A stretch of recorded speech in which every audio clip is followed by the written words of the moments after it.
নমস্কাৰ জুহাললৈ আপোনালোক সকলোকে স্বাগতম জনাইছোঁ। আজি আপোনালোকলৈ আমৰ এটি ৰেচিপি লৈ আহিছোঁ। আজিৰ ৰেচিপিটো হ'ল কেঁচা আমৰ জেলি।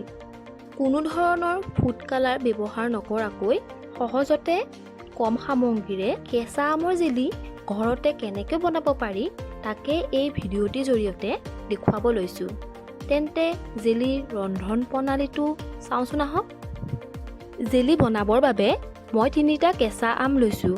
প্ৰয়োজন মতে আমৰ পৰিমাণটো কম বেছি কৰিব পাৰে। এতিয়া আমৰ বাকলিখিনি গুচাই ল'ম।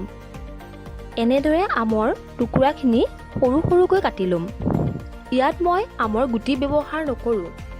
মই আমখিনি বাকলি গুচোৱাৰ আগতেও এবাৰ ধুই লৈছিলোঁ আৰু এতিয়াও এবাৰ এইখিনি ধুই ল'ম। এতিয়া এইখিনি ভালকৈ সিজাব লাগিব। গতিকে আহকচোন আমখিনি এতিয়া সিজাই লওঁ।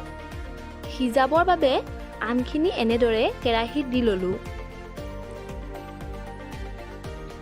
লগতে 2 কাপ পানীও দি লৈছোঁ। এটা কথা মন কৰিব যে আমখিনি যাতে আমি ব্যৱহাৰ কৰা পানীখিনিৰ তলত এনেদৰে ডুবি যায়। আপোনালোকে আমৰ পৰিমাণ অনুসৰি পানী ব্যৱহাৰ কৰিব। এতিয়া এইখিনি মই 5 পৰা 10 মিনিট মানৰ বাবে সিজিবলৈ দিলোঁ। 10 মিনিট মানৰ পিছত আমৰ টুকুৰাখিনি সিজি গ'ল। গতিকে এনেদৰে প্লেট এখনত কাঢ়ি ল'লোঁ।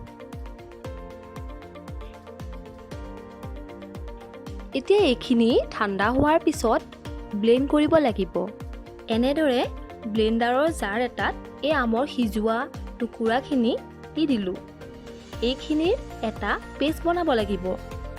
ব'লক তেন্তে এতিয়া কেঁচা আমৰ জেলি প্ৰস্তুত কৰোঁ। কেৰাহীত 1 কাপ পানী দিছোঁ।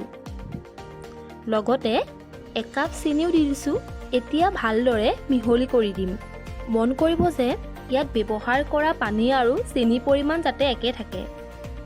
এতিয়া ইয়াত আমৰ পেষ্টখিনিও দি দিছোঁ।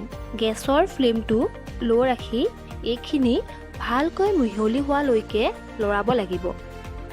আপোনালোকে ইচ্ছা কৰিলে আম সিজাওঁতে ব্যৱহাৰ কৰা পানীখিনিও জেলি বনাবলৈ ব্যৱহাৰ কৰিব পাৰে। এতিয়া উতল আহিব দিছোঁ। উতল আহিলে এনেদৰে ফেন ওলোৱাটো স্বাভাৱিক। হাতা এখনৰ সহায়ত এনেদৰে ফেনখিনি কাঢ়ি ল'বও পাৰে। আমৰ জেলি বনাবলৈ একেবাৰে সহজ। আপোনালোকেও ঘৰত এবাৰ বনাবলৈ ট্ৰাই কৰি চাব পাৰে। এতিয়া শেষত 1 চামুচ নেমুৰ ৰস যোগ কৰিম। এনেদৰে নেমুৰ ৰস যোগ কৰিলে জেলিখিনি বহু দিনলৈ ভালে থাকিব। নেমু ৰসৰ সলনি আমি ভিনেগাৰ ব্যৱহাৰ কৰিব পাৰোঁ। ইয়াত আপোনালোকে ইচ্ছা কৰিলে গ্ৰীণ অথবা য়েল্ল' কালাৰৰ ফুড কালাৰ ব্যৱহাৰ কৰিব পাৰে। কিন্তু মই কোনো ধৰণৰ ফুড কালাৰ ব্যৱহাৰ নকৰাকৈ বনাম। ঘৰত সহজতে পোৱা হালধিৰ গুড়িও ফুড কালাৰ হিচাপে ব্যৱহাৰ কৰিব পাৰে। এইখিনি ডাঠ হৈ নোযোৱালৈকে ল' ফ্লেমত লৰাই থাকিব লাগিব। চেনিৰ ৰস বনালে তাৰৰ নিচিনা হোৱালৈকে এইখিনি পগাব লাগিব। জেলিখিনি তৈয়াৰ হৈছে নে নাই চাবৰ বাবে মই কেইটামান পদ্ধতি দেখুৱাম। এইদৰে হাতাৰ সহায়ত মাজেদি 2টা ভাগত বিভক্ত কৰিলে যদি মাজত কোনো ধৰণৰ পানী নোলায় তেন্তে বুজি উঠিব যে আমাৰ জেলিখিনি তৈয়াৰ হৈ গ'ল। আকৌ এনেদৰে প্লেটত অকণমান জেলি লৈ প্লেটখন বেঁকা কৰি চালোঁ। চাওকচোন জেলিখিনি পিছলি অহা নাই। গতিকে ইয়াৰ পৰাও আমি বুজিব পাৰোঁ যে আমাৰ জেলিখিনি তৈয়াৰ হৈ গ'ল। এতিয়া এইখিনি কাঁচৰ বাতি এটাত কাঢ়ি লৈছোঁ।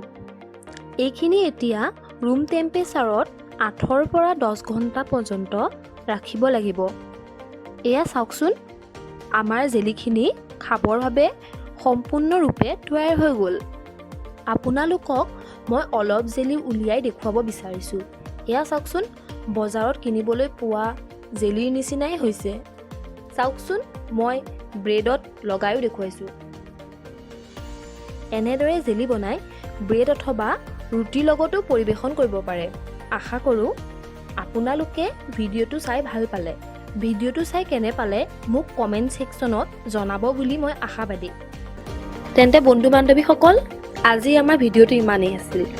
যদি ভিডিঅ'টো চাই ভাল পালে তেন্তে লাইক কৰিব, শ্বেয়াৰ কৰি দিব আৰু যদি ভৱিষ্যতেও এনেধৰণৰ সুস্বাদু খাদ্যৰ ৰেচিপিৰ জুতি ল'ব খোজে তেন্তে মোৰ চেনেল জোহালটোক ছাবস্ক্ৰাইব কৰিবলৈ নাপাহৰিব, যাতে আপোনালোকে কোনো ধৰণৰ ভিডিঅ'ই মিছ নকৰে।